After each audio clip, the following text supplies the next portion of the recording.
Ebbene sì, siamo già quasi arrivati alla fine di questa Disney Designer Collection. Mi sembra ieri di aver iniziato, di aver acquistato Jasmine e invece ragazzi siamo già arrivati a Rapunzel. Infatti oggi guarderemo proprio lei, ovviamente in una recensione super dettagliata come ormai vi ho abituati, quindi cominciamo subito.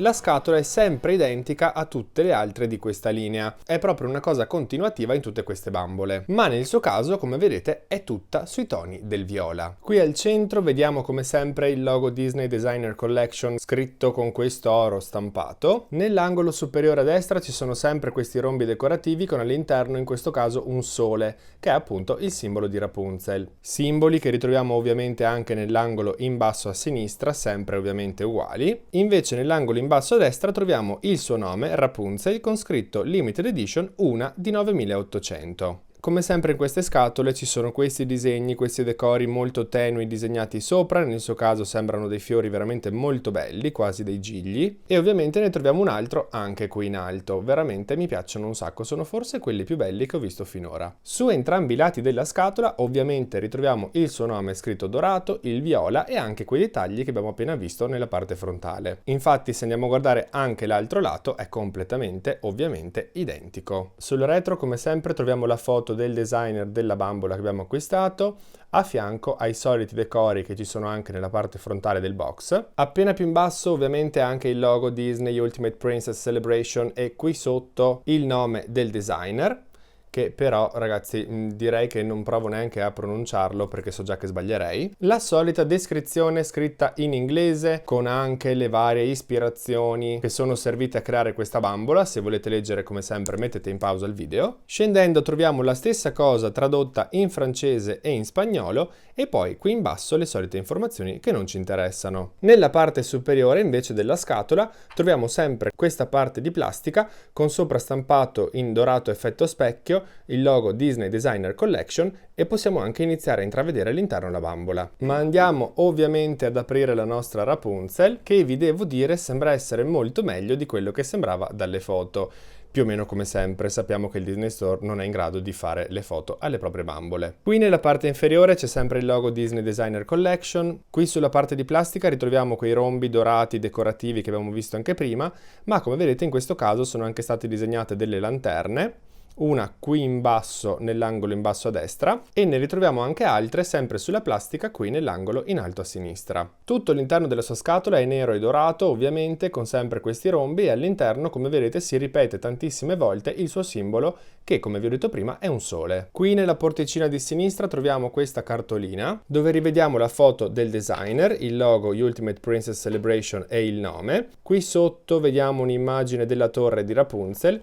E invece dall'altra parte, sotto a questa plastica piena di scritte, c'è sempre il bozzetto, che come in ogni video, se lo trovo ve lo lascio qui così lo vedete meglio. In quest'altra porticina invece troviamo quest'altro cartoncino, che è ovviamente il certificato di autenticità, da una parte come sempre scritto in inglese, da quell'altra invece scritto in francese, e nella parte inglese ci dicono anche il numero della nostra bambola, e la mia è la 7403 di 9800. Ovviamente come sempre possiamo andare a sfilare la parte interna del box e togliere il retro che è sempre un sacco ingombrante e possiamo ovviamente anche andare a togliere la vetrina frontale in modo, come vi dico ogni volta, da poter toccare, guardare o comunque apprezzare meglio la nostra bambola senza doverla deboxare.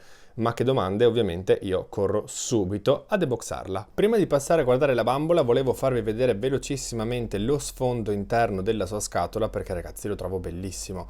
Credo sia uno degli sfondi più belli di tutta questa linea. È tutto sui toni del viola con le lanterne che volano, praticamente riprende la scena del film dove sono sulla canoa, sulla barca e vedono tutte le lanterne nel cielo, veramente bellissimo. Questa invece è Rapunzel fuori dal box e ragazzi effettivamente sembra un po' una bomboniera.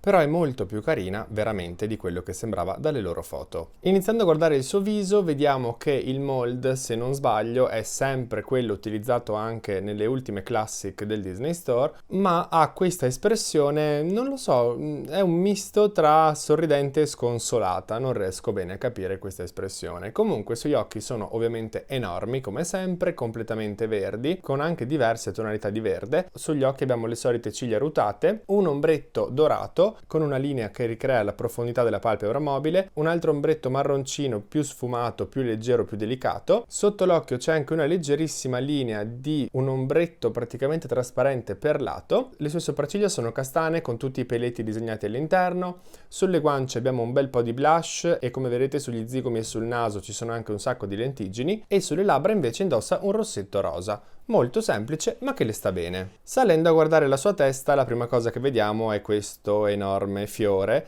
che per fortuna è realizzato in stoffa, non è di plastica.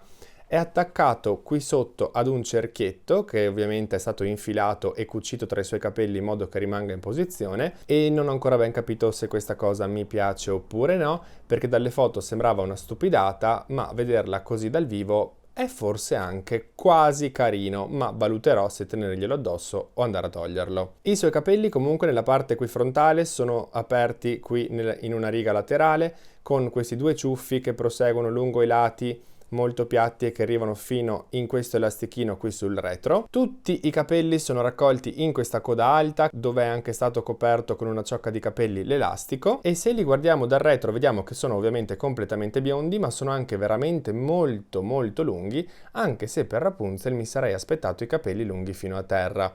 Invece, come vedete, a un certo punto finiscono, anche se manca un bel pezzo per arrivare poi ai suoi piedi. Come sempre, anche nel suo caso abbiamo dei capelli che sembrano tentacoli, che sembrano dei serpenti, abbiamo i capelli di Medusa, ma sono un pochino meno croccanti del solito, perché nelle punte, come vedete, c'è un pochino di gel, ma basta solamente andare a muoverli un po' così e il gel sparisce, però ecco, non sono proprio fatti benissimo.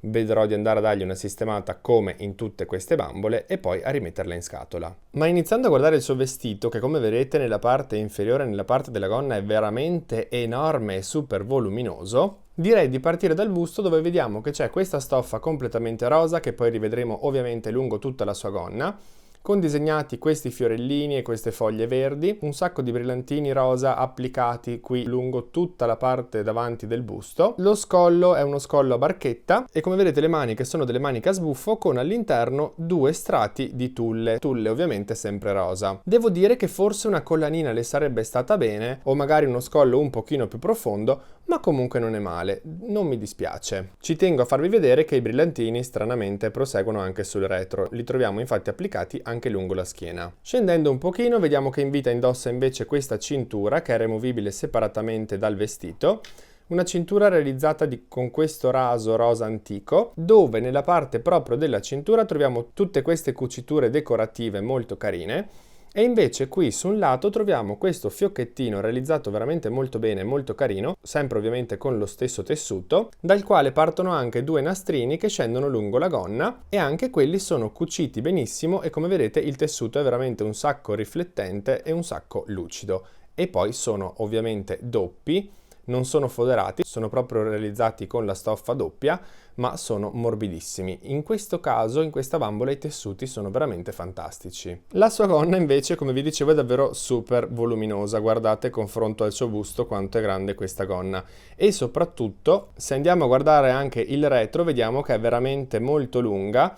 È tagliata in obliquo, la parte davanti è più corta, la parte dietro è più lunga e sembra veramente quasi creare uno strascico, ovviamente con le stesse stoffe che adesso vedremo sul davanti. Perché infatti qui nel primo strato ritroviamo lo stesso tessuto che c'era anche sul suo bustino nella parte superiore, e ragazzi è un tessuto veramente morbidissimo, non pensavo, a vederlo sembrava molto più plasticoso, sempre con la stessa fantasia stampata, sempre con un sacco di brillantini rosa applicati, ma con anche, come vedete, ogni tanto dei ricami realizzati con del filo rosa antico lucido, quasi metallizzato, ma lo vedremo meglio nella parte più in basso dove c'è molta più stoffa. Una cosa che non mi è piaciuta è il bordino, la cucitura finale, perché sembra veramente un bordino fatto super in fretta, giusto perché dovevano in qualche modo tagliare il tessuto e fare in modo che non si sfilasse. Avrei forse aggiunto un dettaglio in più lungo questi bordini, ma il Disney Store non ci ha pensato.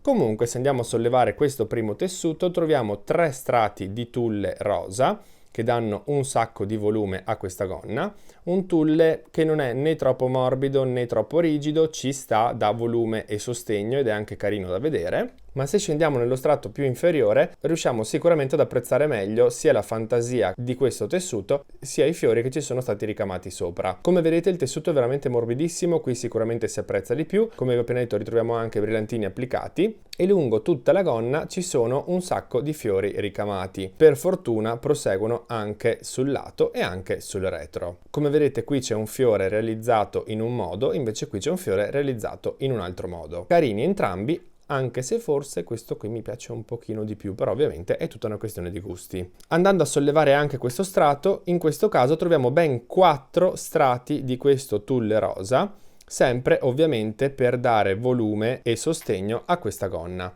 4 strati di tulle sono veramente tanti, ma devo dire che rendono bene e rendono molto meglio di quello che pensavo. Andando ad alzare la sua immensa gonna possiamo vedere le sue scarpe che hanno una forma semplicissima perché sono delle décolleté col tacco, ma che sono state colorate abbastanza bene perché come vedete sono tutte di questo verde perlato con qui sui lati questo dettaglio che non ho ben capito cosa debba rappresentare, ma è comunque stato colorato con il bordo argento, la parte interna dorata e anche un puntino nero. Se guardiamo anche l'altra scarpa troviamo ovviamente lo stesso identico dettaglio. Gli unici accessori che arrivano con lei, purtroppo non indossa collane, non indossa braccialetti, non indossa nulla di tutto ciò, ma troviamo questi orecchini molto semplici, molto piccoli, bianchi perlati di plastica, che ovviamente vogliono rappresentare anche in questo caso credo dei fiori, perché poi troviamo all'interno un puntino fucsia colorato, sia su uno che ovviamente anche sull'altro orecchino. Sono completamente identici, qui vediamo anche della schifosissima colla per capelli, ma poi andrò sicuramente a lavarla. E come ultimo accessorio troviamo questa catenina attaccata alla sua mano, dove in fondo c'è questa pochette, questa piccolissima borsetta bianca perlata, che purtroppo anche se sembra ma non si può aprire, è stata proprio incollata per non essere aperta. Qui davanti c'è questo dettaglio argentato colorato e da questa parte sul lato troviamo questa piccola nappa con del filo bianco perlato attaccata qui in questo buchino. Devo dire che la borsetta è carina, ma mi sarei aspettato magari anche un braccialettino o una collanina. Ovviamente con lei arriva il solito stand nero e oro, uguale a quello di tutte le bambole di questa linea, con sotto ovviamente il logo Disney Ultimate Princess Celebration Designer Collection e in mezzo la firma del designer che ha appunto disegnato questa Rapunzel. Devo dirvi che forse mi aspettavo qualcosa di più, ma forse mi aspettavo anche qualcosa di meno. Nel senso che, avendola vista nelle loro foto e anche nelle recensioni di altri youtuber, sembrava veramente solamente una bomboniera con dei tessuti anche un po' scadenti. Invece devo ammettere che una volta in mano questa bambola secondo me stupisce parecchio, perché sicuramente non è all'altezza di tante altre della stessa linea, non è all'altezza del prezzo che costa, ma ha comunque dei dettagli che pensavo fossero realizzati peggio, tipo il fiore in testa che pensavo fosse plasticosissimo invece molto carino, la cinturina che è realizzata davvero molto bene e i tessuti che sono veramente super morbidi e per una volta mi sembrano anche dei tessuti di qualità. E poi nel complesso, per quanto sia innegabile che sembri un po' una bomboniera, è comunque molto carina.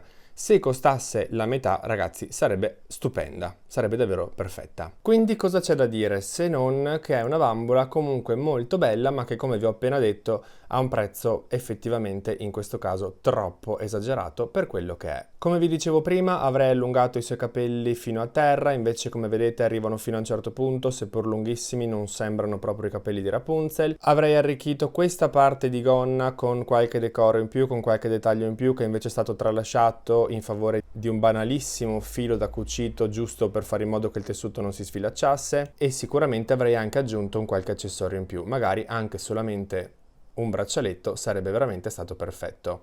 Invece, come vedete, non ci sono. Detto questo, però, non posso negare che, come vedete, in scatola con questo sfondo, con questi colori faccia veramente una bella figura. Le migliorie che avrei fatto ve le ho appena dette, risulta comunque una bambola abbastanza semplice confronto a tutte le altre di questa linea Disney Designer Collection, soprattutto perché sono veramente praticamente tutte abbastanza sopra le righe, invece lei sembra avere un vestito un pochino da ballo scolastico di fine anno. Per il resto però ragazzi è veramente bella ed è la prima volta che faccio tutti questi complimenti a una Rapunzel. Se a voi piace il personaggio e ve la potete permettere ve la consiglio, se no lasciate stare che sicuramente prima o dopo un'altra Rapunzel così bella uscirà e magari, forse, speriamo anche ad un prezzo più accessibile. Detto questo, per ora voglio sapere cosa ne pensate voi, quindi scrivetemelo qui sotto nei commenti. Io spero che questo video vi sia piaciuto, anche se forse un pochino più breve del solito, visto purtroppo la mancanza di tanti dettagli che avrebbero potuto esserci, ma se vi è piaciuto lasciatemi qui sotto un like e iscrivetevi al canale se ancora non l'avete fatto. Io come sempre vi ricordo che mi trovate su tutti i social con lo stesso nome Toys Expression. Io intanto ragazzi vi saluto, vi mando un bacione e ci vediamo al prossimo video.